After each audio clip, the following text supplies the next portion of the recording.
La rotación de la Tierra crea el ciclo del día y la noche. La rotación de las ruedas posibilitan el movimiento de los vehículos.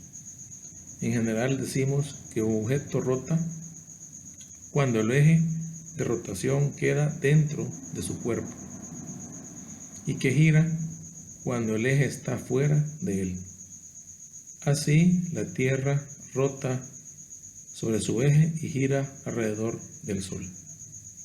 El movimiento circular es un movimiento en 2 dimensiones y por lo tanto se puede describir por sus componentes rectangulares.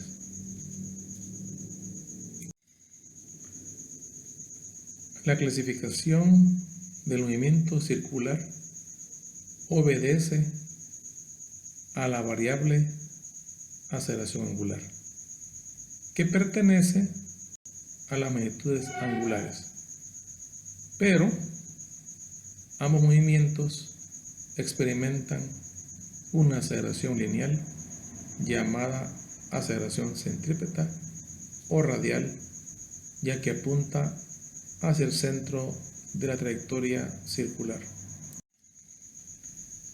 Generalmente se expresa el desplazamiento angular en radianes, grados o revoluciones.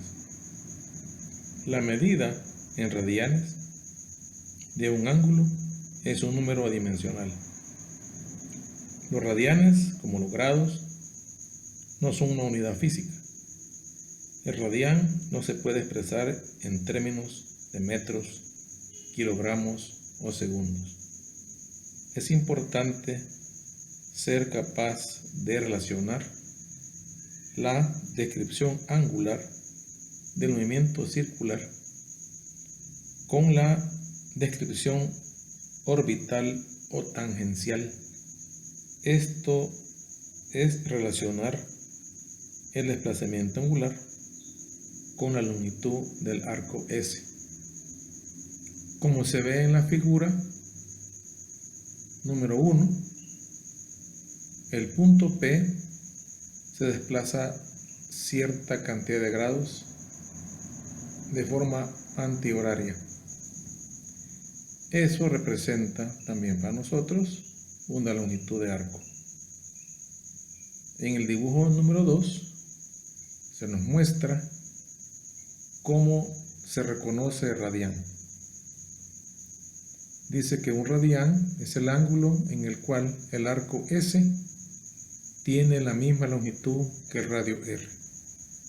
Ese es un radián. Entonces, en la figura 2, literal B, nos hace la referencia de las cantidades lineales, que en este caso son la longitud del arco S y el radio con el ángulo θ, que se debe expresar como se escribe aquí en radianes. El cuadro de la izquierda muestra la equivalencia entre grados sexagesimales y radianes.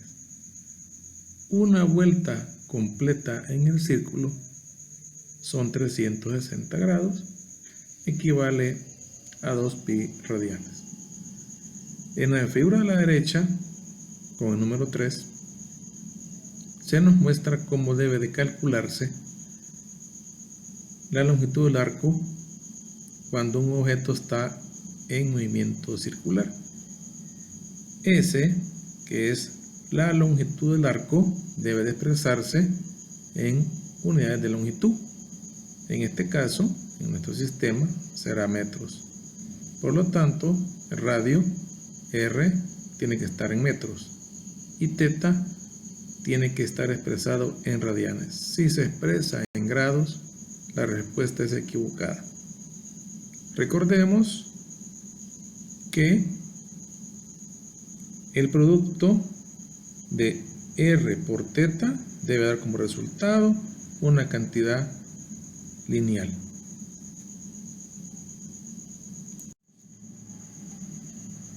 El desplazamiento angular es el cambio en la posición angular de una partícula animada con movimiento circular.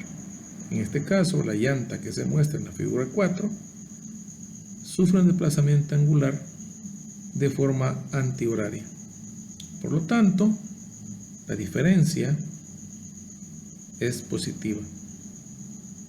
Esto es, los movimientos o cambios angulares de forma antihoraria me van a reflejar a mí desplazamientos positivos, y de forma horaria el desplazamiento será negativo. Esto me indica a mí que el desplazamiento angular es una cantidad vectorial.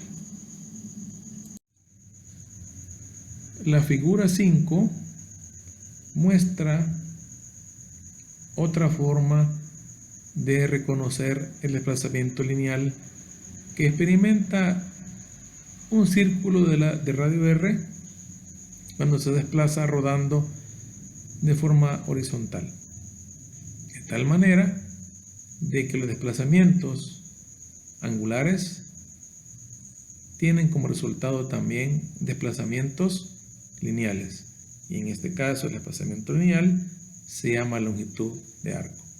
Debemos de recordar siempre que la distancia angular debe estar expresada en radianes.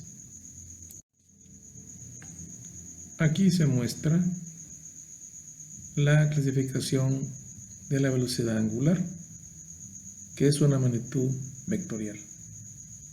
Dos maneras de ella existen: la velocidad angular media y la velocidad angular instantánea, que tienen una relación con las velocidades lineales del MRU. La velocidad angular media no es más que la relación entre el cambio de posición angular y el tiempo empleado en ese cambio. En la figura 7 se muestra cómo se vería en 2 dimensiones. El punto A tiene un desplazamiento angular inicial con un tiempo inicial, y el punto B tiene una posición angular final con un tiempo final. Las posiciones angulares deben de expresarse en radianes para que la respuesta sea correcta. La letra con que se representa la velocidad angular media es omega. Siendo una cantidad vectorial, necesita un signo. Para ese caso ocupamos la regla de la mano derecha, como se muestra en la figura 8. Los dedos giran en el sentido en que gira el movimiento circular, y el dedo pulgar apunta la dirección del vector velocidad angular. En el caso que se muestra, tal como está en la figura 7 y 8, ese movimiento antihorario, y la velocidad angular media es positiva. La velocidad angular instantánea no es más que la derivada de la posición angular con respecto al tiempo, y las unidades son radianes por segundo. Esto significa que es la velocidad angular cuando el tiempo tiende a cero, o sea que es en el instante que se solicita. Otras dos unidades fundamentales del movimiento circular son el período y la frecuencia. El período es el tiempo que se tarda un objeto en completar una vuelta o revolución, y se expresa en segundos. Y la frecuencia es el número de vueltas o ciclos radianes que experimenta un objeto por segundo, y se expresa en Hertz. Ahora, ellas también nos sirven para calcular omega, utilizando el período y utilizando la frecuencia. La relación entre ambas es inversa. Conociendo una, podemos conocer la otra a través de su inverso.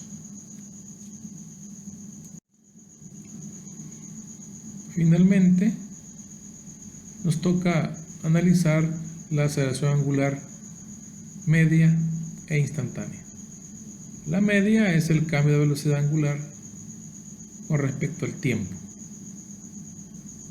Como es una cantidad vectorial, si la velocidad angular final es mayor que la inicial, la aceleración angular es positiva y el objeto se está acelerando en el círculo.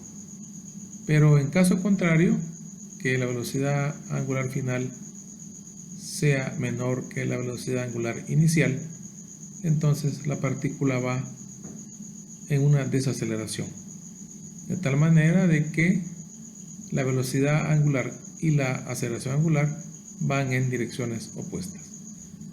En el caso de la aceleración angular instantánea, se obtiene de dos maneras.